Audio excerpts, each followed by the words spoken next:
எல்லாருக்கும் வணக்கம். இன்றைக்கி காலையில் நான் ஊடக பிரிவு தலைவராக பதவி எடுத்திருக்கிறேன். செல்வப்பிரந்தை சார், எங்கள் மாநில தலைவர் செல்வப்பிரந்தை சாரின் முன்னிலையிலும் ரூபி மனோகரன் சார் முன்னிலையிலும் பதவி எடுத்துகிட்ருக்கிறேன். மீடியாவில் இனிமேல் யாராவது பேசணும்னு நினச்சிங்கன்னா என் ஃபோன் நம்பர் எல்லாருக்கும் இருக்கும், உங்கள் லூப்பில் ஆல்ரெடி இருக்கும். அதனால் நீங்கள் டெஃபினட்டாக என்னை கூப்பிடலாம், என்னை எப்போ வேணால் தொடர்பு கொள்ளலாம். காங்கிரஸ் சம்பந்தமாக என்ன கேள்வி கேட்கணுமா ஆதாரபூர்வமாக நாங்கள் சொல்கிற பதில் தான் கரெக்டான பதில்.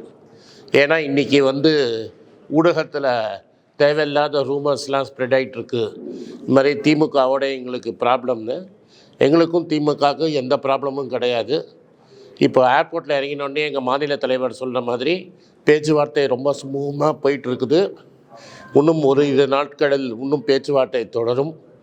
அதனால் 2 தலைமையும் பேசி கூடி முடிவெடுக்கும். அதனால் இந்த கூட்டணியில் ஒன்றும் ப்ராப்ளம் இல்லை. தமிழ்நாட்டில் இந்தியா அலையன்ஸ் அமோக வெற்றிப்படும். புதுச்சேரியும் சேர்த்து 40ல் 40 நாங்கள் ஜெயிக்க போகிறோம். அதில் எந்த சந்தேகமும் வேண்டாம். என்னோடய கடமை பாஜகவோட பாசிச பாஜகவோட தவறான கொள்கைகள், மக்கள் விரோத பாலிசிஸை எக்ஸ்போஸ் பண்ணுறது தான் என்னோட முழு நேர வேலை. இதுதான் என்னோடய பொறுப்பு. இதை நான் இத்தனை நாளாக செஞ்சிட்ருந்தேன். இனிமேல் இது அஃபிஷியலாக காங்கிரஸ் ஹேண்டில் இதை டெஃபினட்டாக செய்வோம். உங்களுக்கு ஏதாவது கேள்வி இருந்தால் டெஃபினட்டாக நான் பதில் சொல்கிறேன். நன்றி சார்.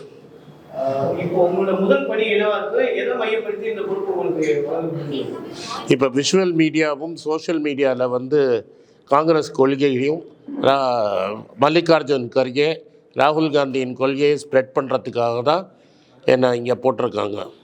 நார்மலாக எங்களோட கன்சர்ன் நேஷ்னல் மீடியாங்கிறது கம்ப்ளீட்டாக கார்ப்பரேட்ஸால் வாங்கப்பட்டிருக்குது. தமிழ் மீடியா அப்படி இல்லை. அதனால் சரியாக இயங்க மாட்டேங்குது. மக்கள் வரைக்கும் நியூஸை கொண்டு போய் மக்கள்கிட்ட சேர்க்க மாட்டேங்கிறாங்க. அதனால் விஷுவல் தமிழ்நாட்டில் இந்த ப்ராப்ளம் எங்களுக்கு கிடையாது.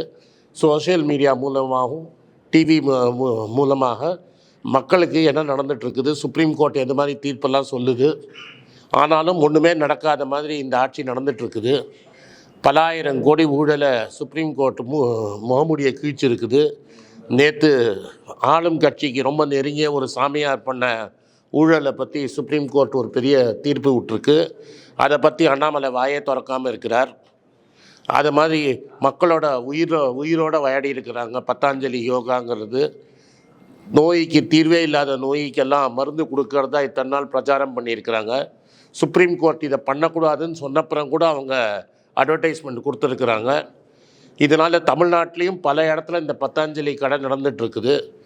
ஆயுஷ் மினிஸ்ட்ரி கண்ணை மூடிக்கிட்டு இருந்தது, கண்ணை கட்டிட்டு திருதராஷ்டிரம் மாதிரி பார்த்துட்டு இருந்ததுன்னு சுப்ரீம் கோர்ட் சொல்லியிருக்குது. இது மாதிரி தகவலை உங்கள்கிட்ட சொல்கிறது தான் என்னோடய கடமையாக இருக்கிறேன்.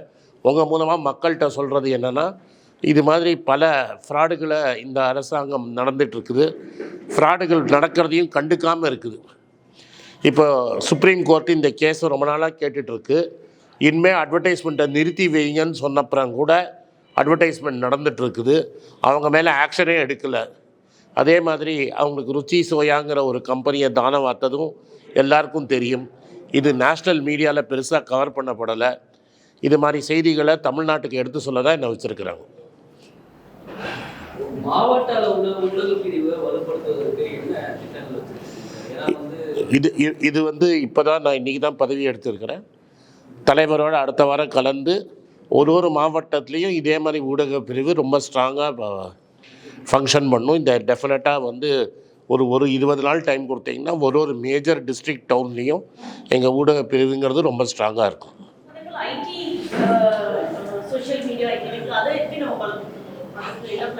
என்னோடய எக்ஸ்பர்டீஸே சோஷியல் மீடியா அண்ட் ஐடி விங்குன்னு தான் என்னை கூப்பிட்டு வந்திருக்காங்க.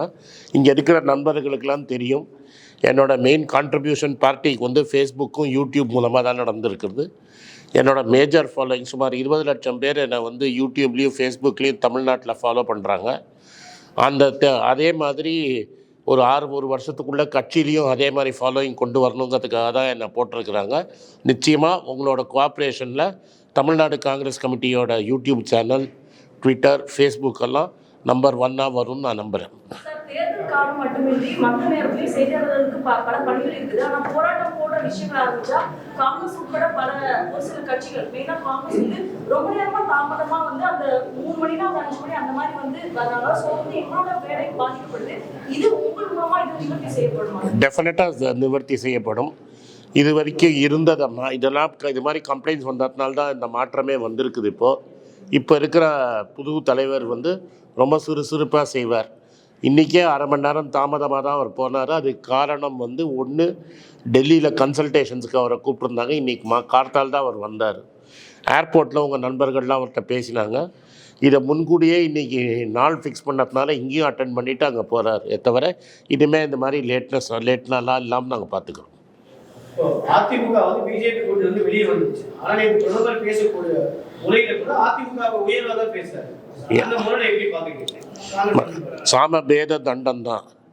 இன்றைக்கி வந்து அதிமுக எந்த நிலைமைக்கு இறங்கிடுச்சுன்னா, ஒரிஜினல் எம்ஜிஆர் ஃபோட்டோவை போடாமல் அரவிந்த் சாமியை ஃபோட்டோவை போட்டு போஸ்டர் அடிக்கிற நிலைமையில் இருக்குது இன்றைக்கி AIADMK. யார் அவங்க ஃபவுண்டர்னே தெரியாத ஒரு கட்சி தமிழ்நாட்டில் இருக்குது. எம்ஜிஆரே மறந்த கட்சி. நாங்கள்லாம் எம்ஜிஆரை மறக்கலை, மக்கள்லாம் எம்ஜிஆரை மறக்கலை. AIADMK எம்ஜிஆரை மறந்த நிலைமைக்கு இன்றைக்கி இருக்குது. அவரோட சென்டினரி பர்த்டேக்கு நீங்கள் பார்த்துருப்பீங்க, பல இடத்துல நடிகர் அரவிந்த் சுவாமியோட படத்தை வந்து போஸ்டரில் போட்டாங்க. இதுதான் அதிமுகவோட நிலைமை. அவங்க வந்து அவங்க ஓட்டை வந்து பிஜேபிக்கு தானமாத்து கொடுத்துட்ருக்குறாங்க. எம்ஜிஆரோட கொள்கை வந்து ஒன்றே கடவுள் ஒருவனே தெய்வன். அதை வந்து ஒரு ஹிந்துத்வாவை பார்ட்டியாக மாற்றிருக்கிறாங்க. இது அவங்க ஆத்மா சாந்தி, எம்ஜிஆர் ஆத்மா நிச்சயமாக சாந்தி அடையாது. இது மாதிரி வேலைங்கள்லாம் பண்ணது. எம்ஜிஆரே மறந்த கட்சியை பற்றி நம்ம என்ன பேசுறதுக்கு இருக்குது? Thank you sir.